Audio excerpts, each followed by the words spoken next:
Hey, welcome to Socialism for All. This file is being recorded for the July 2022 edition of Socialism for All, and it's an audiobook and discussion of You Railroad Men by Eugene Debs from 1906. If you like this video, please click like and subscribe, and consider supporting on Patreon at patreon.com/socialismforall. There's a link to Patreon in the video description. So this is a pamphlet that was put out by Eugene Debs in 1906, and it is particularly about the need to unionize in the new way that Debs was helping to introduce at that time, industrial unionism. And this is, of course, addressed primarily to railway workers, but not exclusively.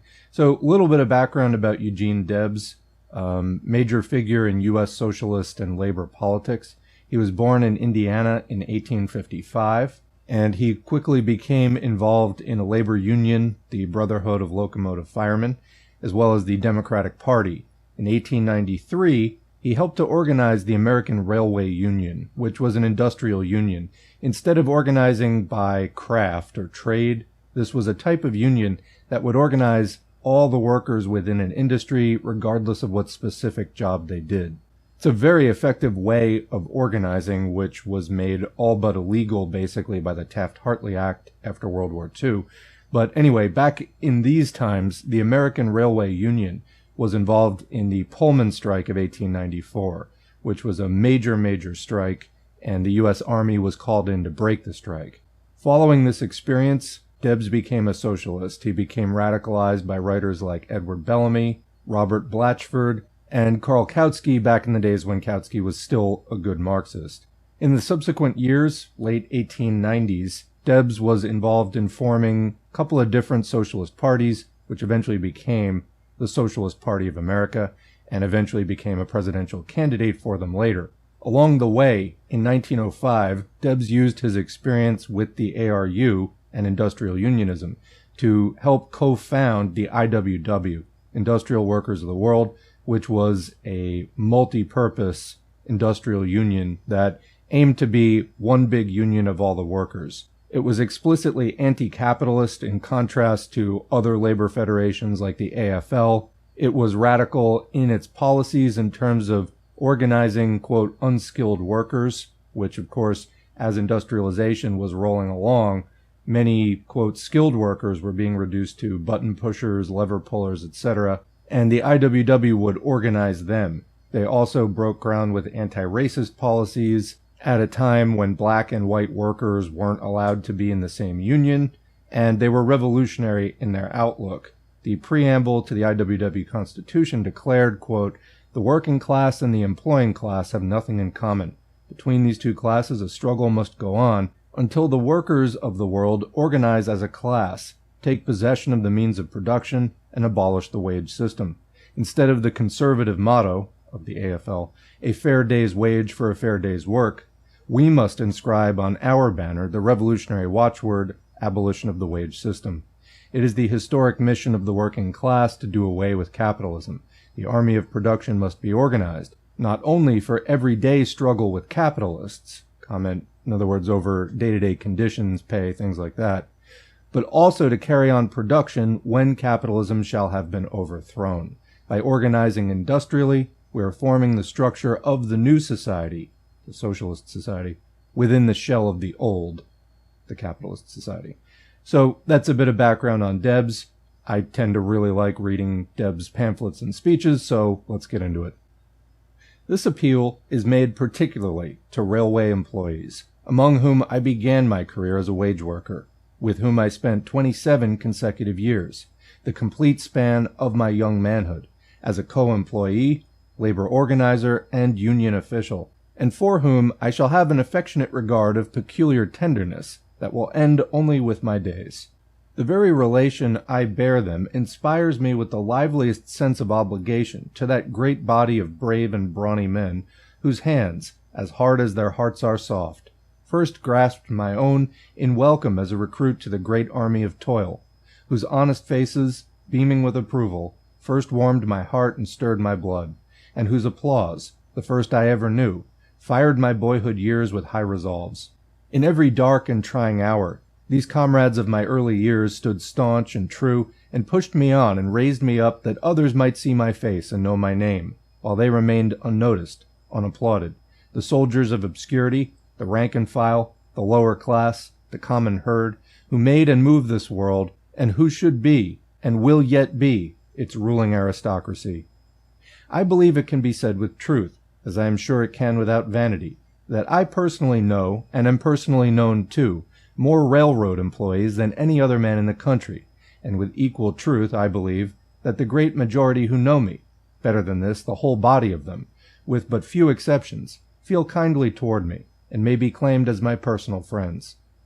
In all my travels, and I have been moving almost continually these 12 years past, over all the railways of the continent, especially since the railway corporations forcibly divorced me from their employees. In all my travels I never made a trip, nor ever expect to, without feeling many times the touch of kindness, often stealth, of my old comrades of railroad days. It is not, therefore, because of any lessening of our mutual regard that I am no longer in active touch with them, but because of the stern decree of fate which commanded me to go where they might not yet follow for a while, but where they will be found in good time, united with their class, and battling manfully for freedom. I could yet be the grand officer of a railway brotherhood, have a comfortable office, a large salary, plenty of friends, including railway and public officials, and read my praises as a, quote, ideal labor leader in capitalist newspapers. But my convictions would not allow it, and so I had to resign, and having no choice about it, I am entitled to no credit for quitting a, quote, good position and plunging recklessly into a, quote, career of folly, failure, and disgrace. It was not easy to resign, and I had to insist upon it in a way that hurt me as much as it did the loyal brothers from whom I had to tear myself apart, and it has been the first and almost the only case of voluntary resignation from a similar position. I had been with the Brotherhood of Locomotive Firemen almost from its birth, had organized the Brotherhood of Railway Brakemen, now the Brotherhood of Railway Trainmen, had helped to organize the Switchmen's Mutual Aid Association, the Brotherhood of Railway Carmen, the Order of Railway Telegraphers, and other labor unions, and was now to organize, with half a dozen others, the American Railway Union, to embrace all railway workers, so that the engine wiper and section man might come in for their share of consideration, as well as the engineer and conductor. There is where I broke with the railway officials. They were perfectly willing that we should have a firemen's union, but they were not willing for us to have a union that would unite all employees in the service in the equal interest of all. This much by way of introduction. Now a word as to the purpose of this writing. I have something to say to the railway employees of America. It may not be considered as amounting to much, but I think it of importance enough to ask the railway workers to follow me through with patience, and think over what I have to say at their own leisure. You railway men are told that I am too radical, I am too dangerous, that as a, quote, leader I am a failure, and a good many other things. But the time will come when you will know that from first to last I was true to you, and because of that very fact, the corporations you work for warn you against me, and you will know furthermore that, for the opposite reason, most of your present leaders are not true to your best interests. They are, quote, popular with the public, and your railway officials sing their praises on every occasion, and tell you over and again how wise and good these, quote, leaders are, and how lucky you are, and how proud you should be to command their valuable services. Time will tell, and I can wait. I am not courting your flattery, nor evading your blame. I am seeking no office, aspiring to no honors. I have no personal axe to grind. But I have something to say to you, and shall look straight into your eyes while saying it. I shall speak the truth as I see it, no more and no less, in kindness and without malice or resentment. I should tell you what I think you ought to know, though all of you turned against me and despised me. I am not wiser than you, but I have had more experience with capitalists, and more chance to study their system of fleecing and fooling labor than most of you. I am not better than you, not so good, perhaps, for there is no better man on earth than an honest working man.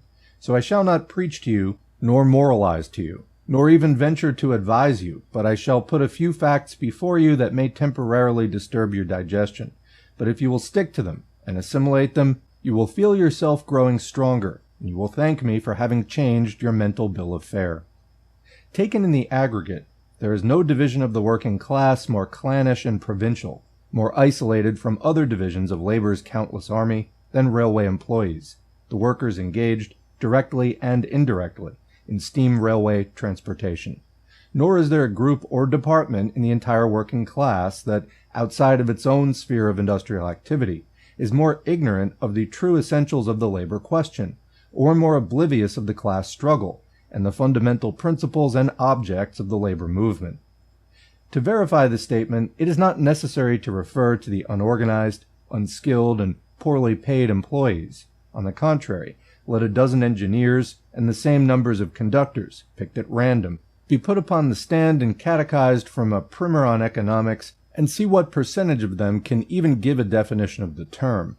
They know how to run engines and trains, and as a rule, that is practically the limit of their knowledge. That is all the corporations want them to know, and from their point of view, all they are fit to know. It is true that they read journals published by their unions, in which a 5-column account is given of a reception to some, quote, noble grand chief, and as many more columns about babies born and brothers buried, but which may be searched in vain for a line of revolutionary economics to nourish the brain, open the eyes, give cheer to the heart, or aspiration to the soul of a corporation slave. The several unions of railway employees, considered in any militant sense, are not labor unions at all. Warren S. Stone, Grand Chief of the Brotherhood of Locomotive Engineers, worthy successor of the late P.M. Arthur, is on record as having pledged his word to a well-known railway engineer that the Brotherhood of Locomotive Engineers should never go out on strike, while he was its executive head. The same Grand Chief is on record as threatening John L. Hanahan, Grand Master of the Brotherhood of Locomotive Firemen, with keeping his engineers at work on the Northern Pacific system, virtually scabbing on the firemen if the latter went out on strike. If the Brotherhood of Locomotive Engineers was a bona fide labor union, instead of the fossilized tool of railway corporations, its Grand Chief would be peremptorily impeached for treason to the working class. The Civic Federation Review loves to print the portrait of Mr. Stone and idealize him as a, quote, leader of labor, worthy to sit at the feast with and at the feet of August Belmont, Andrew Carnegie, Archbishop Ireland, and the other millionaire labor exploiters who regard working men as sheep to be sheared and skinned and slaughtered, and asses to be harnessed and worked and whipped. And from that point of view, the engineers and the rest of the railway unions are to be congratulated upon their astute leadership. It is not that Mr. Stone is personally dishonest or corrupt. He may be, and I think that he is, perfectly conscientious in what he says and what he does, and the same is doubtless true of the grand officers of the other railway unions. But that's not the question. If working men are betrayed and defeated and made to suffer, it makes little difference if their misfortunes are due to dishonest or ignorant and incompetent leadership. The question is not, are these leaders honest? Let that be conceded. The question is, are they true to the working class? If their official attitude does not square with the working class as a whole, then they are not in line with the true interests of their own union, and are not, in fact, the friends but the enemies of labor, not serving but betraying those who trust and follow them. In saying this, and making the further statement that the existing railway brotherhoods are of far more actual benefit to the railway corporations than they are to the employees who support them, and that in some essential respects they are a positive detriment to their members in teaching them to venerate a, quote, grand officer, subjecting themselves, bound and gagged, to his official sanction, and in keeping them in economic ignorance.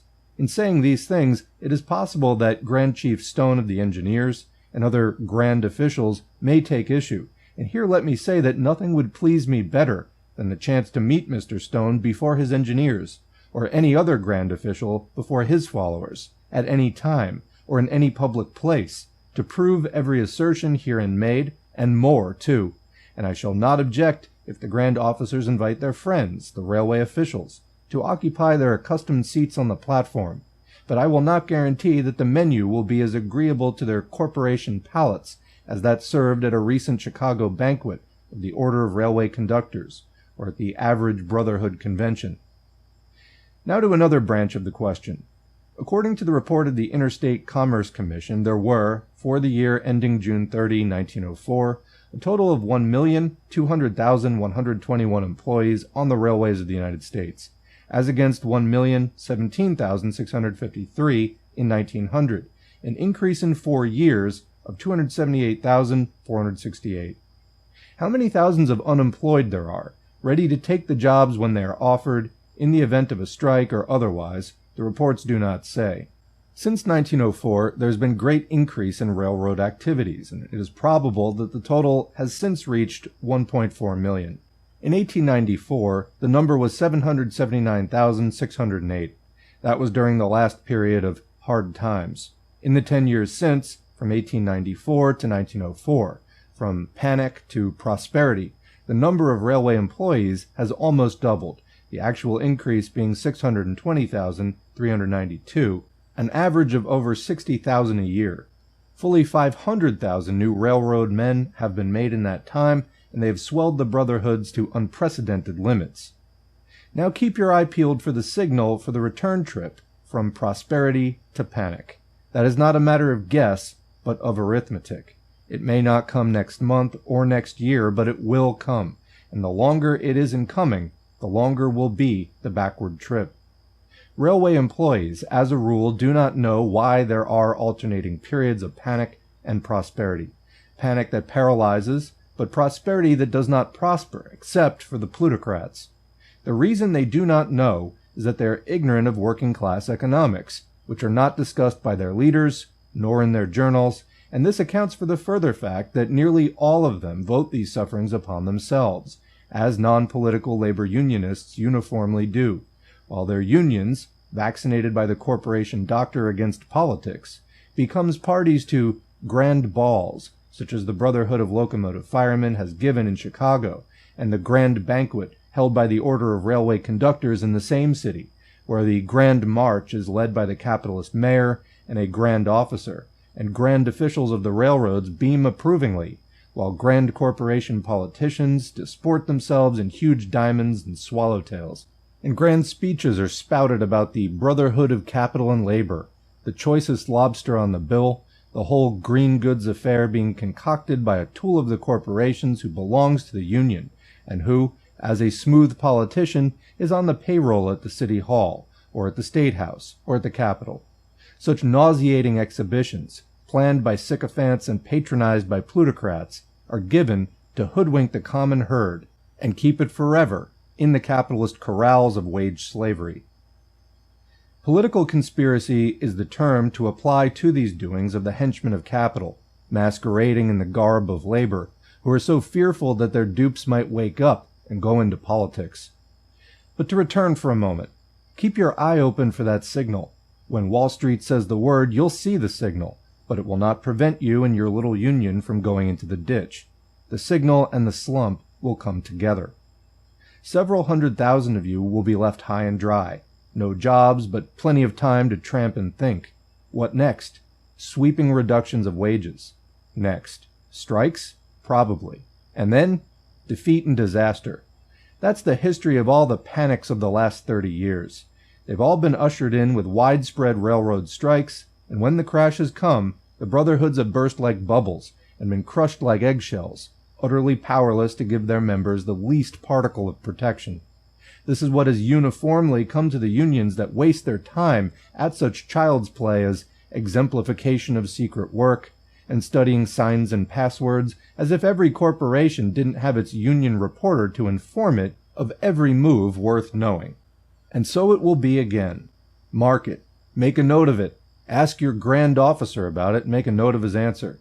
Don't allow him to dodge by calling me a calamity howler.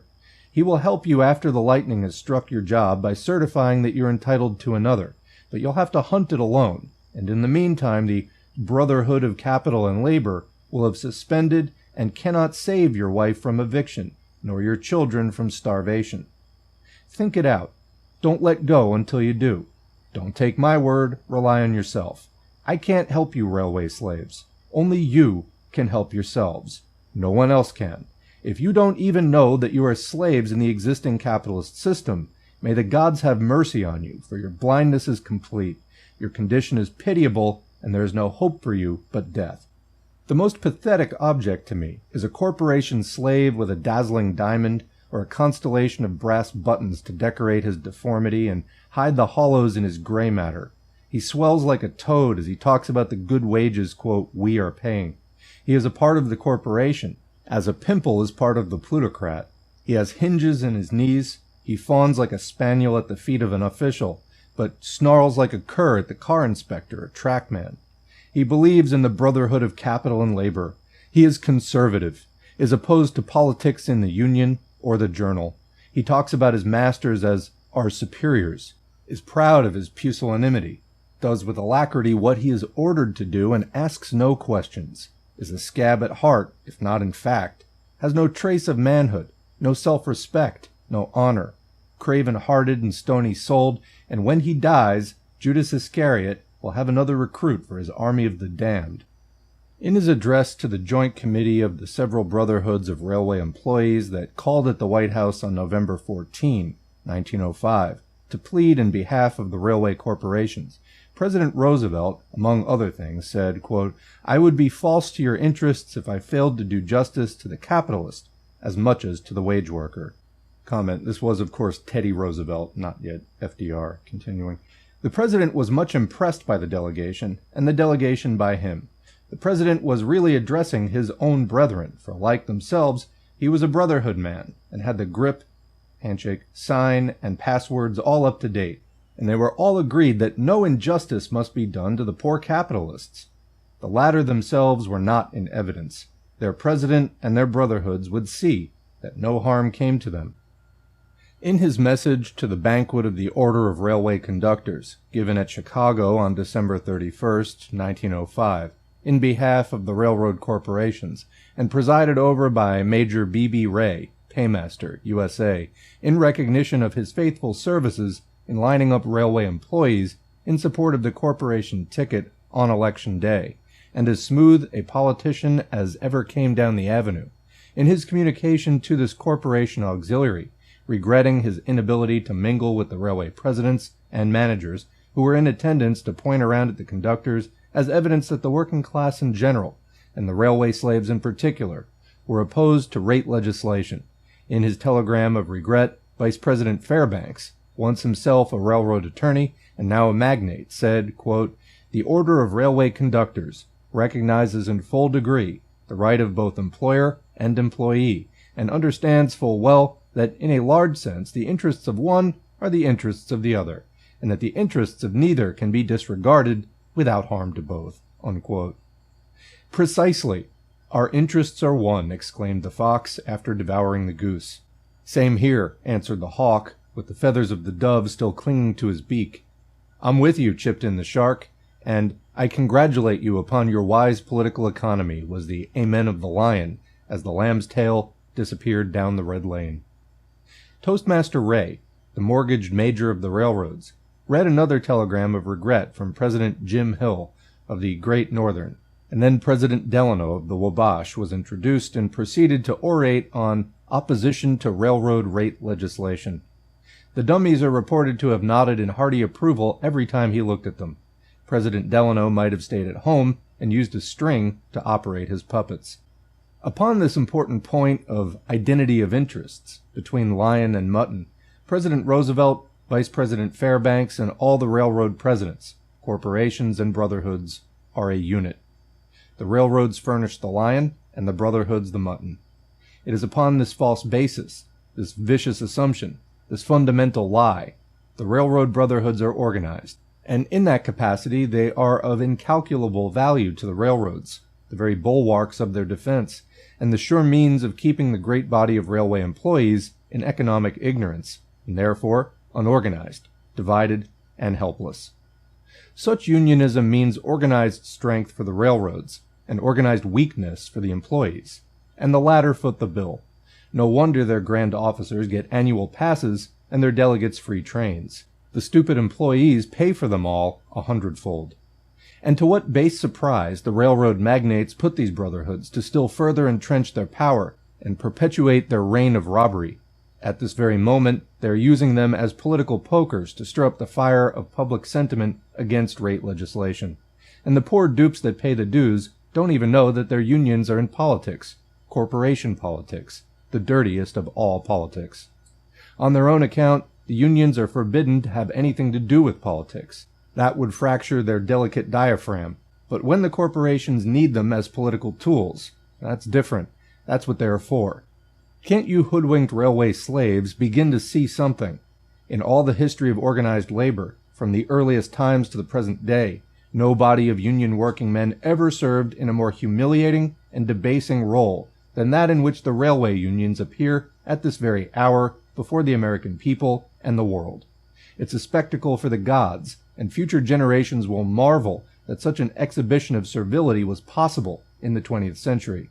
Union working men rallying round the robbers of the working class and defending them against their own people.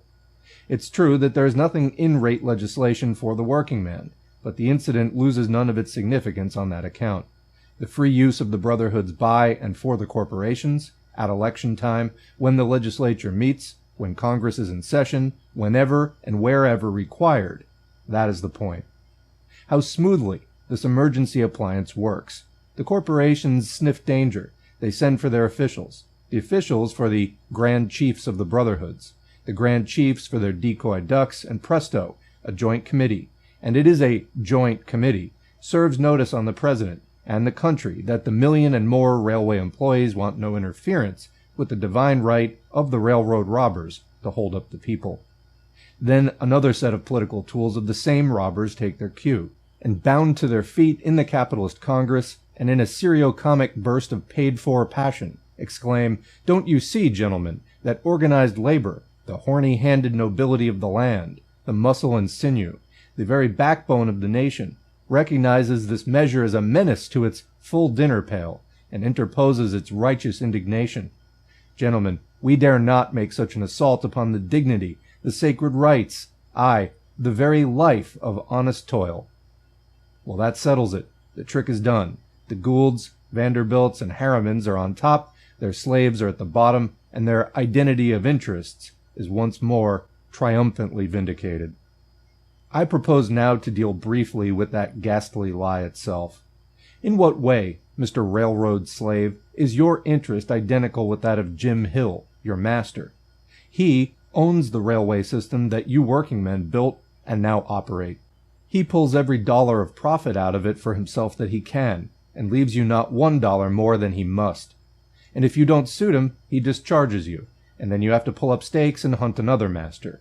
He gets the lion's share, you get what's left, and in the aggregate, that is fixed by what is required to fill your dinner pail, cover you with overalls, and maintain a habitation where you can raise more wage slaves to take your place when you are worn out and you go to the scrap heap.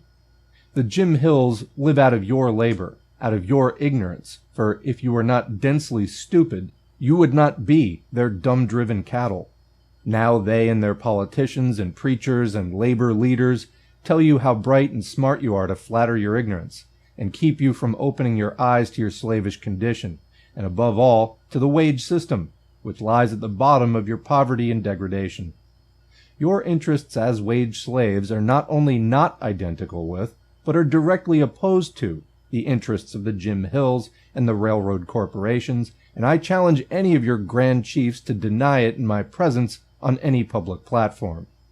You have got to get rid of the capitalist leeches that suck your heart's blood through the quill of identity of interests. They are in the capitalist class. You are in the working class. They gouge out profits. What's left, you get for wages. They perform no useful work. You deform your bodies with slavery. They are millionaires. You are paupers. They have everything. You do everything. They live in palaces. You live in shanties. They have abundance of leisure and mountains of money. You have neither. Finally, they are few. You are legions. Poor dumb giant, you couldn't a breath extinguish your pygmy exploiter were you only conscious of your overmastering power. The workers made and operate all the railroads. The capitalists had and have nothing to do with either. They pocket the proceeds on a basis of watered stock and other stock in the form of employees, and then issue fraudulent reports to show on what a small margin of profit they're actually doing business. In this connection, it should be said that the railroads pad their operating expenses outrageously to deceive their employees and the general public, and their reports can be shown to be full of duplicity and fraud. They are not required to itemize their operating expenses in their reports to the Interstate Commerce Commission. This they only do in the reports of the directors to the stockholders, and an examination of these will disclose the swindle and show how much reliance can be placed in the public reports of private grafters. Mr. Railway Slave, to resume our interview, you are not in the same class with the Jim Hills of the railroads. You don't visit at their homes, nor they at yours. You don't ride in their private cars and yachts and automobiles. Your wives don't wear the same kind of clothes and jewelry and move in the same circles with theirs. You don't join them in their luxuriant travels to Europe when they are received by the crowned heads and other parasites and given a private audience by the Pope.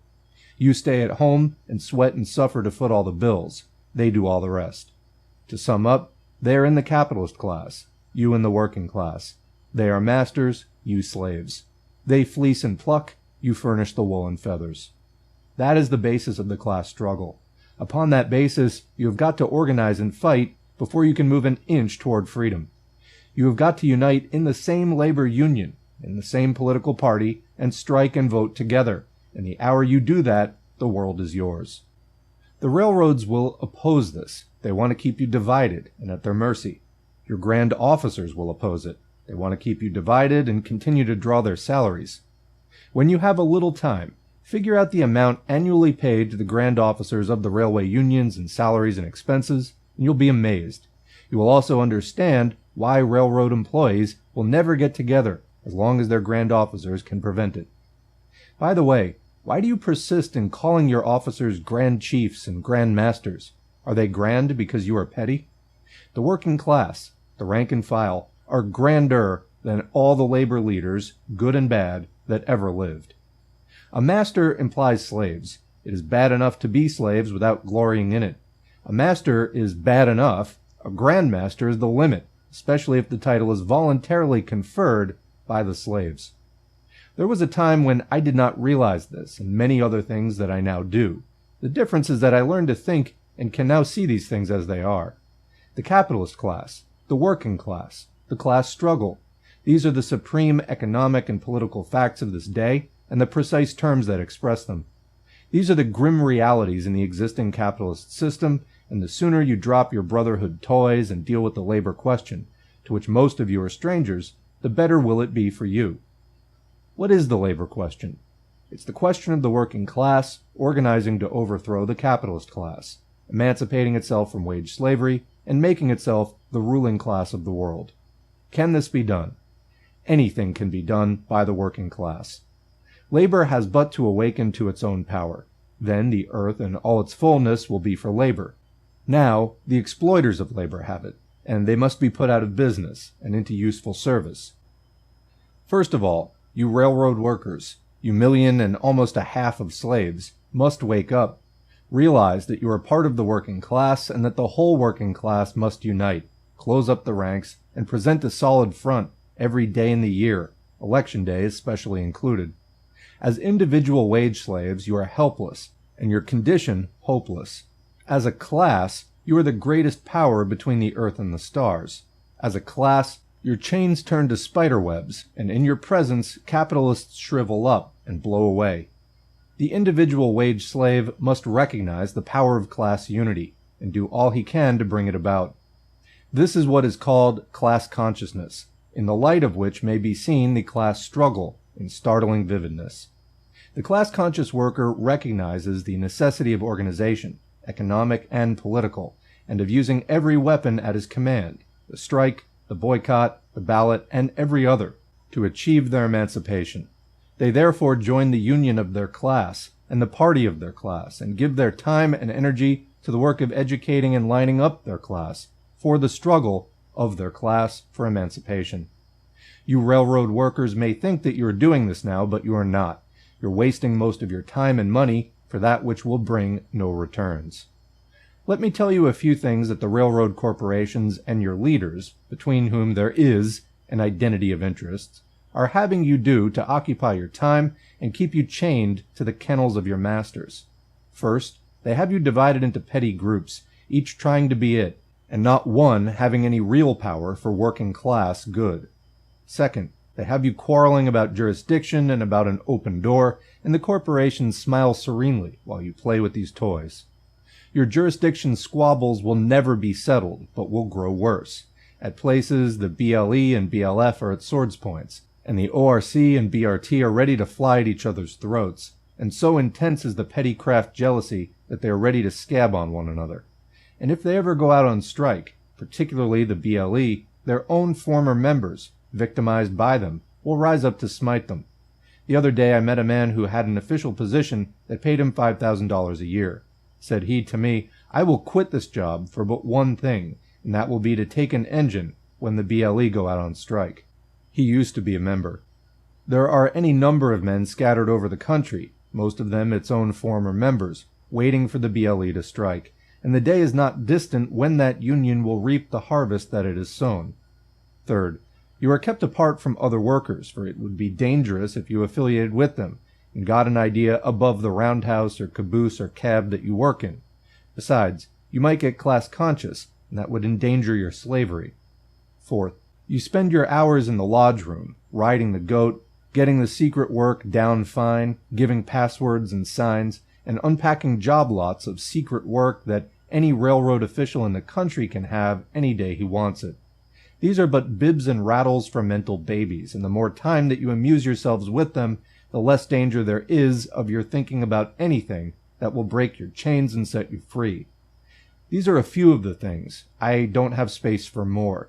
The hundreds of columns of stale stuff rehashed for years in your journals that might be called goose gossip would perhaps be excusable in the official organ of some feeble-minded asylum, but it is woefully out of place in a working-class publication.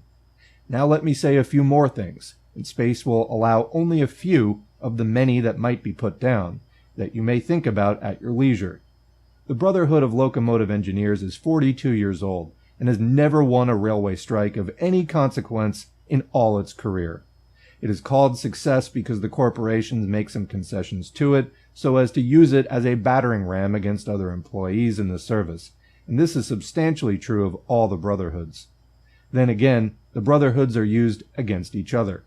The union switchmen on the Denver and Rio Grande, at Pittsburgh and other places, the engineers on the CB and Q, the telegraph operators on the A&P, MK&T, Great Northern and Northern Pacific, and the machinists on the Santa Fe are but a few of the long list of victims of the dog-eat-dog unionism, a quarter of a century behind the times.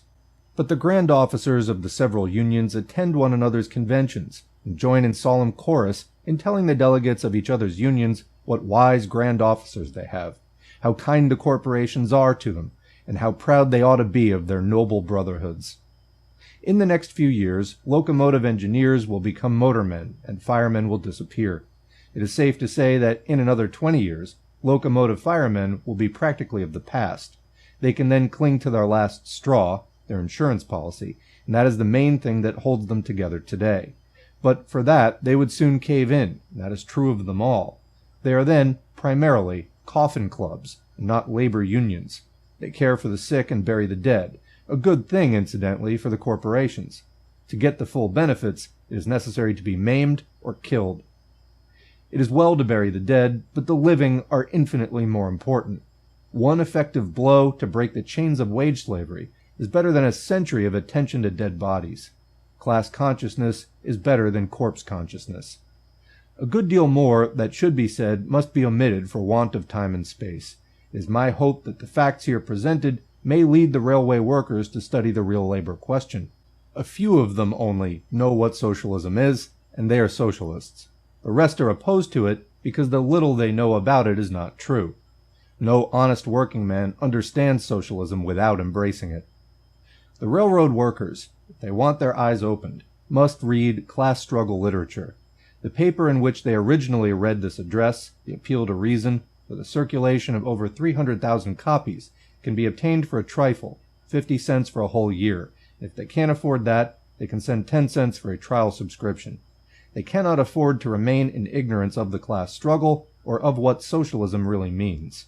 A mighty social revolution is impending. It is shaking the earth from center to circumference, and only the dead may be deaf to its rumblings. revolutionary education and organization is the vital need of the working class. Let every railroad employee who is alive enough to want to know how the working class can emancipate the working class and walk the earth free and enjoy all its manifold blessings subscribe for a revolutionary paper and read it for a year, and he will then find himself with the rest of us, in class conscious array, in the struggle for freedom. Great is the privilege we enjoy in being permitted to take part in this mighty historic struggle. The base and cowardly will sneer and sneak to the rear, but the brave and true, though hell itself gape, will do battle with all the blood in their veins and write their names in living letters on the shining scroll of labor's emancipation. So comment, we're near the end, and there's kind of just a 2-paragraph plug here. I just want to say, Bernie Sanders claims to be a great fan of Eugene Debs. Do you hear even the slightest echo of Debs' passion, the revolutionary energy in this, in any of Sanders' semi-aimless amblings around the Democratic Party? You want this today? We got to build it for ourselves. Just as Debs is speaking directly to the working class, trying to smack them out of their slumber. Same exact thing today. You want this? We got to build it. This is history that we write. Nobody's going to do it for us. And you're not going to find it anywhere near the Democratic Party, who frantically, furiously will try to extinguish this spirit anywhere that they actually do see it. All right, continuing. The International Socialist Review ought to be on the table of every party member and every student of socialism and social problems. Its pages are filled with articles from the pens of able and eminent authors and writers, and each issue is worth over and over again the trifle asked for it. My own numbers are all bound to date and in my library, and I find them of increasing value for reference and general information. No party member can afford to be without it, nor should any fail to support and help develop the magazine literature of the movement. Charles H. Kerr & Company, who published this booklet, are also publishers of the review. Ask your news dealer for it, or write the publishers enclosing 10 cents for the latest number of the review and a copy of What to Read on Socialism, a booklet in which the principles of the Socialist Party are clearly and briefly explained. That's the end of the audiobook, including sort of Debs' equivalent of, go to the Patreon. So what did you think? Leave a question or comment below. As I mentioned before, I love Debs' writings. People talk about, oh, we need a new FDR. Progressives say this. We don't need a new FDR. We need a new Lenin, or we need a new Eugene Debs. We need somebody like that, but we don't need somebody who's going to save capitalism, but to raise it to the ground. Only then will the working class be free, and that is a job for you and me. So thanks again for listening. More videos coming soon, and thanks to the current patrons for their financial support. Their names are on the screen. If you'd like to get your name on the screen, head to patreon.com/socialismforall. You can sign up for as little as $2 a month or more, whatever you see fit. Every donation is encouraging. They're also materially helpful, and that support has allowed me to spend many more hours behind the microphone creating this content and then uploading it to the channel. So thank you all very much. Then, after the content has been uploaded, engagement counts. This is for everybody. Like, share, subscribe, leave a comment, even if it's just thanks or good video, or leave a sincere question, and I'll do my best to answer, or other commenters will as well. The comments are moderated, so don't worry about getting dogpiled unless you are really asking something in very bad faith.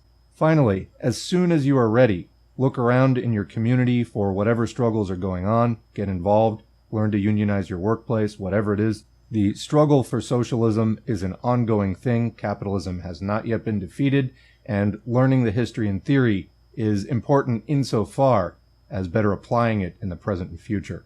So thanks again for listening, and we will catch you in the next video.